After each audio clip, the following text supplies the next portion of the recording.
You're listening to the Cyberwire Network, powered by N2K.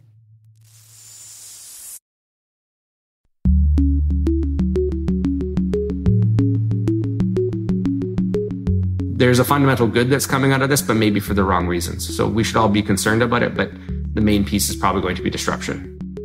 Hello, everyone, and welcome to Caveat, the Cyberwire's privacy, surveillance, law, and policy podcast. I'm Dave Bittner, and joining me is my co-host, Ben Yellen from the University of Maryland Center for Health and Homeland Security. Hello, Ben. Hello, Dave. Today, Ben has the story of 2 U.S. senators issuing a new warning about CIA surveillance. I've got the story of proposed legislation that puts guardrails on social media algorithms. And later in the show, my conversation with Ron Brash from Aeolus. We're going to be discussing software attack vectors faced by the shipping community. While this show covers legal topics and Ben is a lawyer, the views expressed do not constitute legal advice. For official legal advice on any of the topics we cover, please contact your attorney.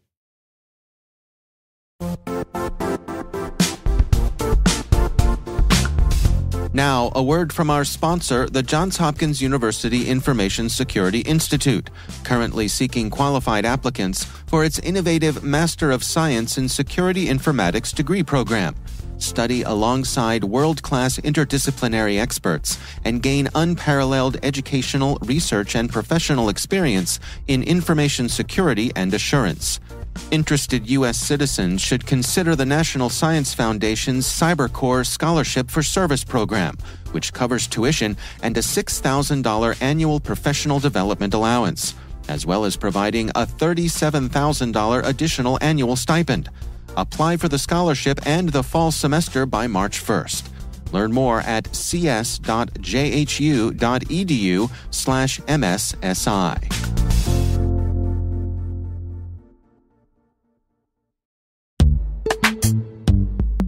This episode is brought to you by Palo Alto Networks, the leader in cybersecurity.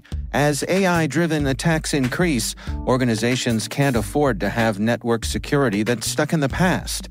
Discover how Palo Alto Networks can help you predict what's coming and proactively secure against it with a zero-trust, AI-powered network security platform built to secure whatever, whenever, wherever.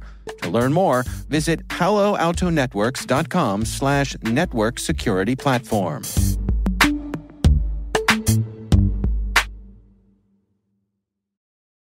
All right, Ben, let's jump into some stories here. Why don't you kick things off for us? Sure. Well, this story I could have found anywhere, but the one I'm using for this article came from Politico. It is about a letter sent by 2 United States senators, Ron Wyden, our old fallback, of Oregon, and Martin Heinrich of New Mexico. And they sent a letter to the director of the CIA, Avril Haines, alleging that the CIA has, quote, secretly conducted its own bulk surveillance program outside the statutory framework that the Congress and the public believe govern this collection. So stepping back for a minute, there's been this concern that there's a level of surveillance that takes place off the books. Any surveillance that occurs in the United States with the assistance of our service providers or on the internet backbone that runs through our country, that's generally governed by FISA or Section 702 of the FISA Amendments Act if we're doing surveillance on foreign nationals. Okay. But FISA does not cover surveillance that occurs overseas. So if we are gleaning information either through human intelligence overseas or collecting information that goes into a database that's stored overseas, that's not governed by FISA. It's instead governed by an executive order. So there's no statutory law. The executive order is 12333, or as the experts in the industry call it, 12333.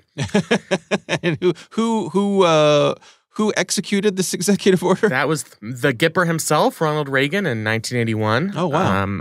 So we've had this regime in place for about 40 years now. President Bush made some minor changes to it, but largely the framework has been in place. So it's worth noting, I mean, that's a pre-internet framework. It sure is. Yeah. Most of Executive Order 12333 is relatively anodyne. I mean, it's, which agency has authority over which type of surveillance. But there are a couple of important provisions in there. One of them says that you can retain communications you receive from overseas surveillance even if one side of that communication is from a U.S. person. And that's where the controversy lies, is in these incidentally collected communications. Now, we know when those types of communications are collected in the United States, that goes into a database. There's been this huge controversy as to whether the government can conduct backdoor searches into that database. What these senators seem to be alleging here is that the CIA, under the authority of Executive Order 12333, is collecting a large number of U.S. persons' communications that just happen to be captured incidentally through foreign surveillance efforts. The problem is we really don't know exactly what they are alleging. So a lot of their own letter is redacted. The response from the CIA is partially redacted. Everything that they've been declassified, you have to kind of learn how to read through black ink to really decipher it, which... Right. Is that a 200-level class in law school, Ben? I really think they should. I mean, maybe they can create special glasses where you can see through it. Sure. And I know our government's, we've talked about incidents in the past where they actually do a bad job redacting information. Right, you can see little letters poking out. I could not do that here. What I do know is there is a quasi-governmental organization called the Privacy and Civil Liberties Oversight Board. And they do research, put out research papers on U.S. government surveillance efforts. And they released a report. It was a long-awaited report on Executive Order 12333. They released it a year ago. I was really excited about the report, brought it up on my computer, read it for 5 minutes, and was like, that's it. It was basically nothing. It was like as if somebody submitted a book report on Executive Order 12333 the night before it was due. And it was, it was the equivalent of reading, this is what Executive Order 12333 does, but we can't really tell you very much. Right. Here's 5 pages on the history of it. They summarized the summary in the book cover, right? Yeah, I mean, it really was virtually nothing. Okay. Now, they wrote a comprehensive report, which was all classified, all redacted. And one of the members of the Privacy and Civil Liberties Oversight Board wrote a dissent from the majority, as if he were some sort of Supreme Court justice, saying basically, you guys are misrepresenting this report. You really need to declassify more of it because the public isn't getting any useful information about what happens under this executive order. Some of it must have been declassified to Congress, and that's probably where Senators Heinrich and Wyden are getting their information. I see. The one thing that stands out to me here is I thought at least it was pretty clear that we were collecting U.S. persons' communications incidentally through Executive Order 12333. I don't know why.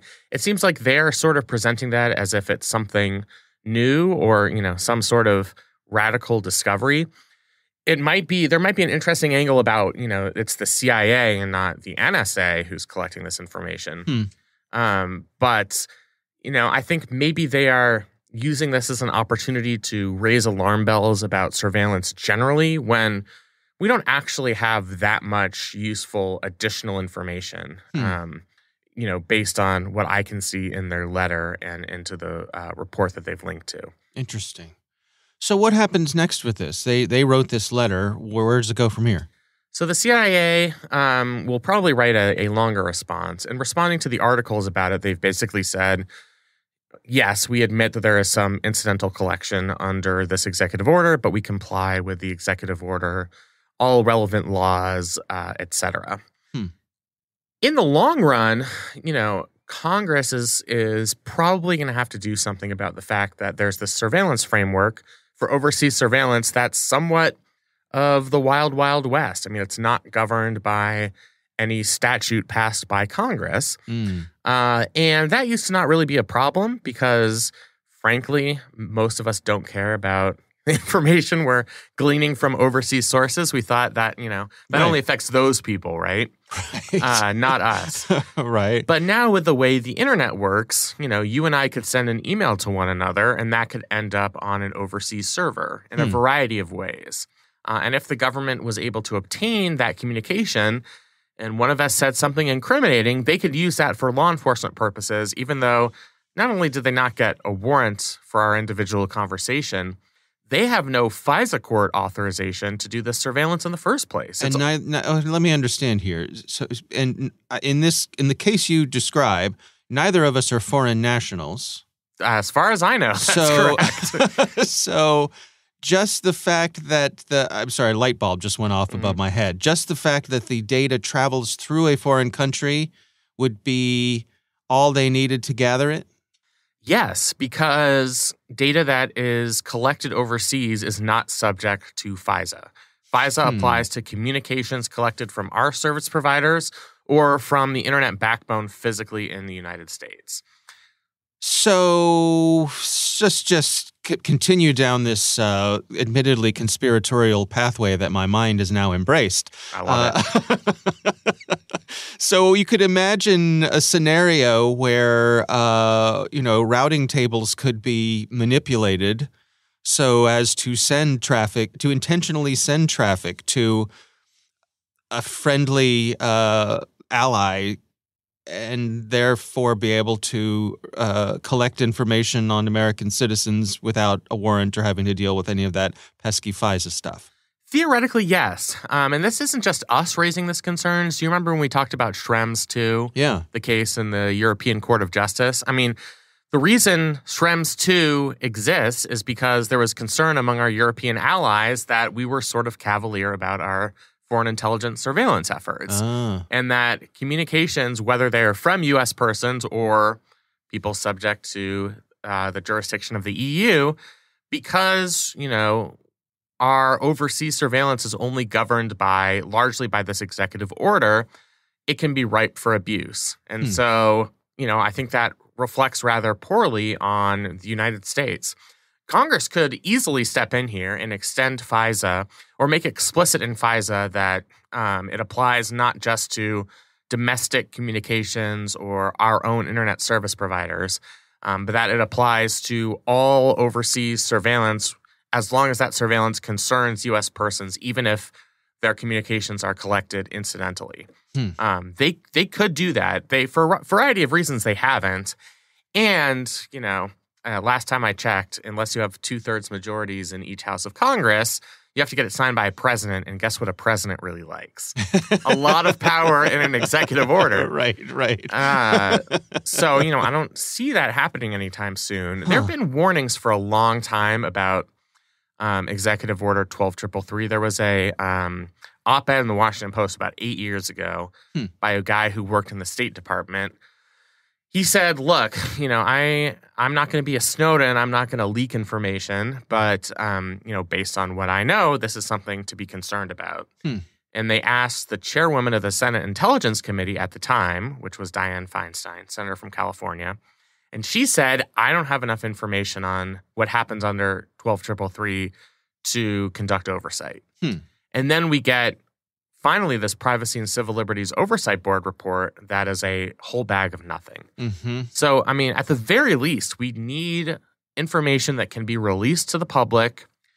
Sure, it's going to be redacted, but it should give some indication of what kind of surveillance is taking place here, what kind of communications are being collected, and what's the scale of this collection.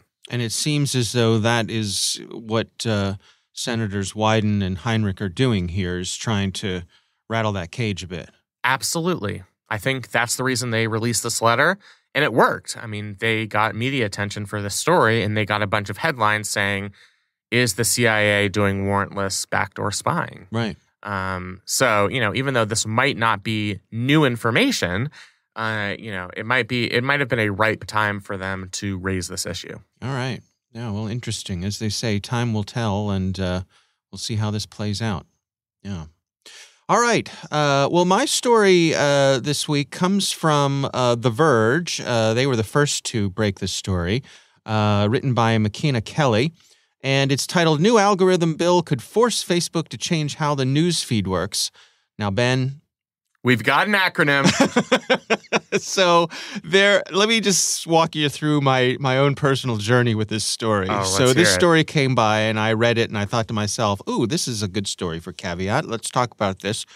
In this story on The Verge, they talk about the Social Media Nudge Act. Nudge is capitalized, which means it's an acronym, right? So my acronym alarm went off.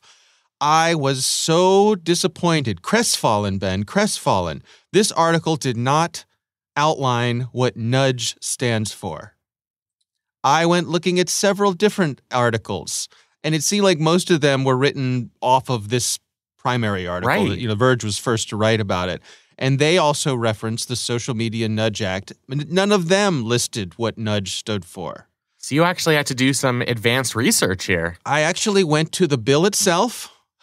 Wow. I brought up the bill on Legiscan, which has the proposed bill, and turns out that the drum roll, please. Nudge stands for Nudging Users to Drive Good Experiences on Social Media Act. Now, let's see if our listeners can hear this sigh. I want to call foul on having the N be nudge. Absolutely. When the acronym is nudge. That's cheating. It is cheating. I have to say, whoever the staffers were who were responsible for coming up on this, they really need to up their game. I'm disappointed in what they've done here. I completely agree. All that aside, let's talk about the actual bill here. So this is authored by Senators Klobuchar, a Democrat from Minnesota, and Cynthia Lummis from Wyoming, a Republican from Wyoming. And this would direct the National Science Foundation and the National Academy of Sciences, Engineering, and Medicine to study content-neutral ways to add friction to content sharing online.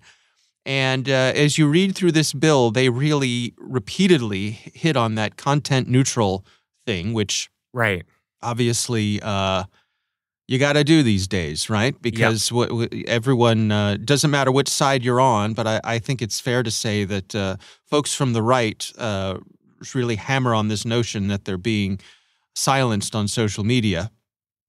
Evidence notwithstanding. Right, exactly.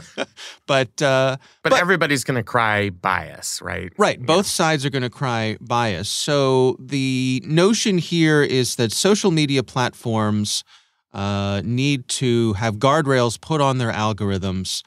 Things need to be slowed down. The way that they amplify things and accelerate discord needs to be, first of all, studied. And then something needs to be put into place. And reading through this bill, it's a multi-year process. Mm-hmm. Where first it gets studied by the scientists, which, hey, all right, sure, good. That's great. When in doubt, tell somebody else to study it. Well, and good that we're having actual scientists do the studying, right? Rather than a think tank or a bunch of No offense, Ben, but academic wonks to study this sort of thing. And then they'll come back with recommendations, which will then go to the Federal Trade Commission to try to put some rules on how these algorithms could work. So it's interesting to me that this is bipartisan. I'm curious on your take on this, Ben. Do you think this has a chance of going anywhere? Yeah, I think this faces better prospects than other similar pieces of legislation. A, because it's bipartisan, and B, because it would really just kick off a process to try and develop some type of standard. So as you said, first it would go to the National Science Foundation and the National Academy of Sciences, Engineering, and Medicine to study how you can produce content-neutral ways to add friction to content sharing online. So that's great. Then it goes to the FTC to actually implement that and create sanctions for companies who don't abide by that. My suspicion is, the controversy here won't be enacting this piece of legislation. It's going to be what ends up being produced by those organizations. That's something that once that's produced, depending on who controls the FTC at the time, they might choose to just simply ignore those recommendations if they think, this isn't sufficient or this is going to create bias. Some tech companies themselves have tried to, engage in efforts to limit content sharing online for information that people might find disturbing. Right. It's been a little bit, please don't throw me in the briar patch. Right. I think they are trying to preempt government regulation, not always successfully. I'm not sure, there's a fine line there, right? You can suggest when people try and post something that's incendiary or based on false information, you can say, hey, are you sure you want to post this? Mm-hmm. Which Twitter and Facebook have been doing. Mm-hmm. If I try and throw out F-bombs and I'm using, Twitter for web, before I tweet it, I'll get a little warning saying, we're trying to maintain civil discourse here. Slow down, potty mouth. Yeah, are you sure you want to do that? Right. That's great. I don't know. I haven't seen any research on whether that's effective, if it actually makes people second guess whether to post that information. Yeah. If that is going to be the practice, that's fine. I don't know that that's going to have that much of an impact on content moderation. Right. The other option is, of course, coming in with a bigger stick and sanctioning individuals for posting this type of content. Kicking people off the platform. And that's when things get controversial, and that's when people cry censorship. Yeah. So I just think, the prospects of this bill are decent because it's really just kicking off a conversation, kicking off a process. But whether this could actually create something durable would depend on, what these agencies themselves can do to develop these standards. Yeah, I think it's also interesting that when you have something like this that's going to take several years to play out, and you cast that in parallel to the pace at which these things change in social media in general and technology, and also calls to break up these companies. There's all sorts of things happening at the same time, so all of those things will interact, and so it's hard to imagine an absolute outcome of this in an area that has so much chaos in it endemically. I completely agree. I mean, you can see it even in the division between what's being proposed in the Senate in this bill and a separate bill I think we've talked about in the House, the Protecting Americans from Dangerous Algorithms Act, PADA, if you will. That is just proposed by two Democrats. It's not bipartisan. Right. And that bill comes with some sharper teeth. It would actually amend Section 230 to say that companies can now be held liable when it's found that they've amplified content that violates people's civil rights. So we have the whole range of proposals here, from let's study this and see if we can find a fair, equitable solution to let's remove this liability protection for big tech companies. So I just don't think we're really close on any sort of consensus as to how to address this problem. Yeah. All right. Well, we will have a link to that article in the show notes, so do check that out. We would love to hear from you. If you have a story you'd like us to cover or a question for me or for Ben, you can email us. It's caveat@thecyberwire.com.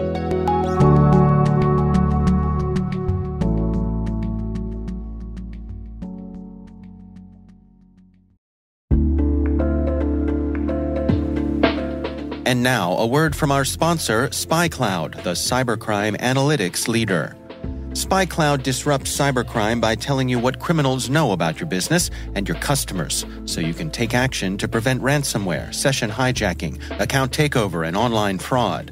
SpyCloud constantly recaptures and analyzes new data from the criminal underground, including credentials, session cookies, and PII siphoned from malware-infected devices. With knowledge of the specific exposed data criminals have in hand from InfoStealer malware on managed and unmanaged devices, security teams can respond with a more efficient and effective process called post-infection remediation that fits seamlessly into existing incident response frameworks. Get SpyCloud's post-infection remediation guide outlining the 7 steps for preventing a malware infection from becoming a full-blown ransomware incident. Visit spycloud.com/cyberwire. That's spycloud.com/cyberwire. And we thank SpyCloud for sponsoring our show.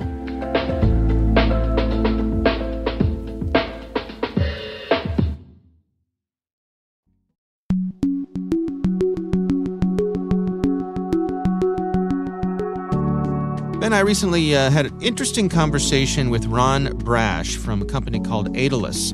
and we were discussing software attack vectors faced by the shipping community. And when I say shipping community, we're not talking about FedEx or UPS or the Postal Service. We're talking about those giant cranes at ports that literal ships.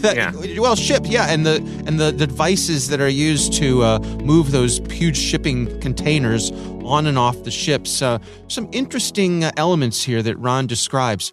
Here's my conversation with Ron Brash. Well, I think there's two pieces, and there's actually even a secondary act that's coincides with it that's also very interesting.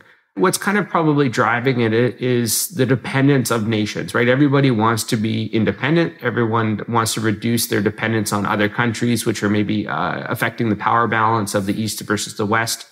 But regardless of that, there's this one particular company that has either been audited or at least been associated directly with the foreign state government.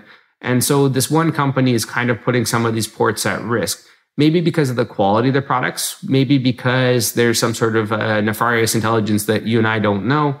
But whatever that reason, there's one company that controls probably over 70% of the port crane market. And that's across the world. And they're undercutting their competitors by a significant amount. So the kind of the basis, the foundation of this act is to ban those pieces of software and even the software that's connected to, or the software contained in those cranes or those cranes themselves, to be banned from U.S. operating ports, to halt new deployments of new cranes. And so that's kind of the basis of it. So it's a sort of a sanction in a way for self-protectionism. And what does this do to the operators of the ports? If this Chinese company has such big market shares, is this going to be a headache for them? It'll absolutely be a headache for them. I mean, imagine if you were looking to make your margins work. You were planning out forklift upgrades, such as a big crane, a mega crane. It's going to affect you because all of your previous budgets you established, all of your estimates, all of your quotes are all going to be thrown out the window.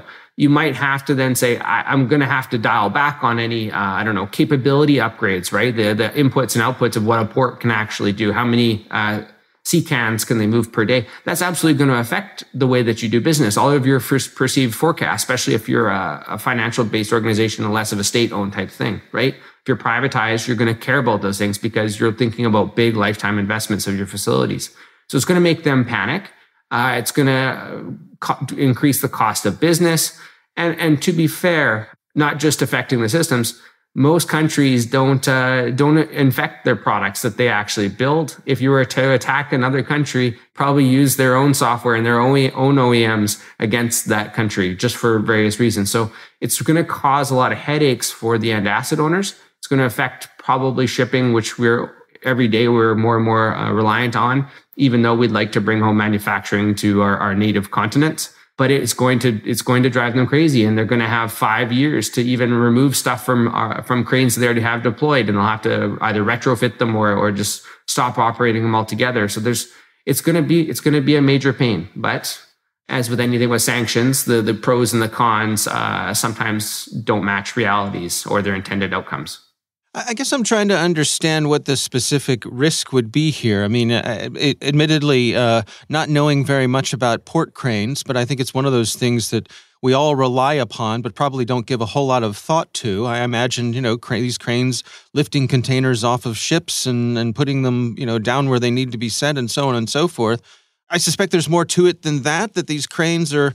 Is there information that these cranes are managing, or is it simply a matter that someone from offshore could disable them? It's more of I think, a remote disablement risk or threat vector, right? And also, we saw that with the Evergrande, the Evergreen incident with the freighter being stuck in the Suez Canal. The major challenge with those things, right, is all of a sudden you have a major backup, and goods can't go in and out. CCANs can't go back to the place of manufacturing. You wind up with effectively a hoarding problem of CCANs, right? If you can't get them loaded and sent back, they're on rent.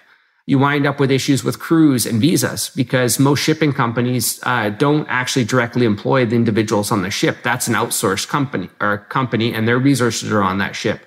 Terminals versus ship ownership are two different things as well. So there's a lot of things that could be cascaded and affected. the main risk from a suspicion point is, yes, the third party, the nation, nation threat, protectionism, those are probably going to be the main drivers. But really, I suspect what it is to rebalance the market. The real aims is to rebalance the market and to have more American-made cranes or American-sponsored manufacturing of cranes. They could be made in Mexico, for example, and those to be deployed in the ports. That's what the real gist of this is probably about. But also maybe putting a name or an enemy in an act. But we should have been also doing all of these security assessments all along. So there's a fundamental good that's coming out of this, but maybe for the wrong reasons. So we should all be concerned about it. But the main piece is probably going to be disruption. Is this act, as it's been proposed, is there a lot of pushback on it, or is there a negotiation phase that we're in? There might be a bit of a negotiation phase, particularly around leniency on, exceptions to the 5-year date. One of the statements in the first act, which is the HR 6487, is you cannot operate any new machinery as of the time of the enactment. You have 180 days to do a review. You may not operate any foreign software related to or embedded in the crane after 5 years of enactment in 1.3A2. Those are very consequential things. Those are the real pieces of this that are going to drive people crazy. Are there aspects to particularly the shipping community, when it comes to security, when it comes to software attack vectors that go underreported, that the people generally don't understand, things that you wish people knew more about?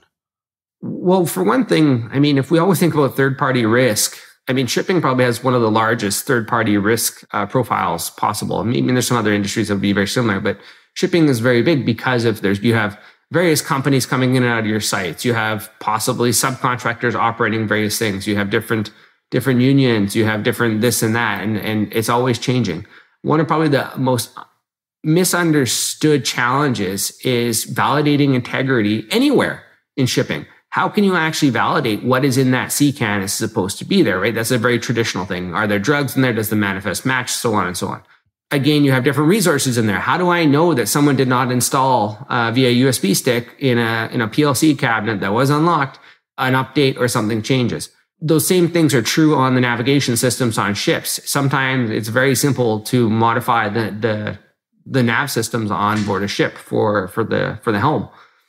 Those are all big concerns. So probably one of the biggest underreported and misunderstood, but also probably the most prevalent across all of those different audiences in shipping is the ability to actually validate integrity of the data, validate integrity of devices in use. That from an electronic standpoint is going to be a massive understated risk. Same with modernizing and updating ports or effectively performing electronic maintenance. Those are two major issues that I foresee going to raise a lot of questions and cause a lot of challenges.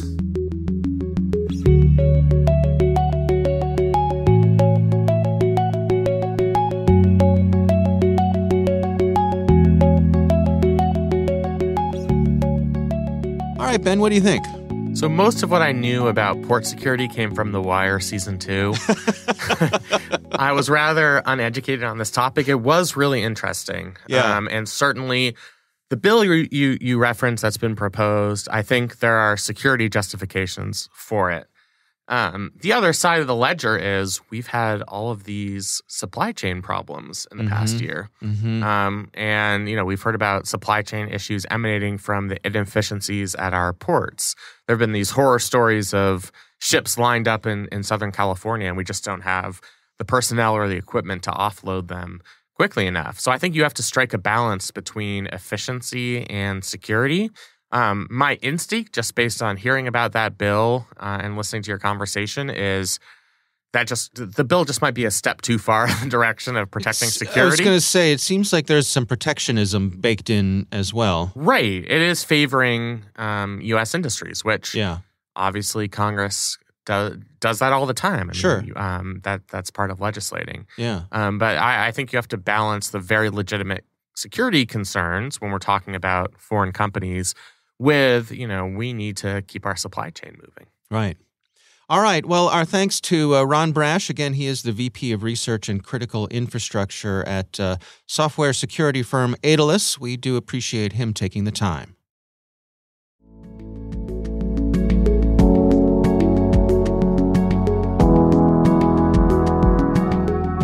That is our show. We want to thank all of you for listening. The Caveat podcast is proudly produced in Maryland at the startup studios of Data Tribe, where they're co-building the next generation of cybersecurity teams and technologies.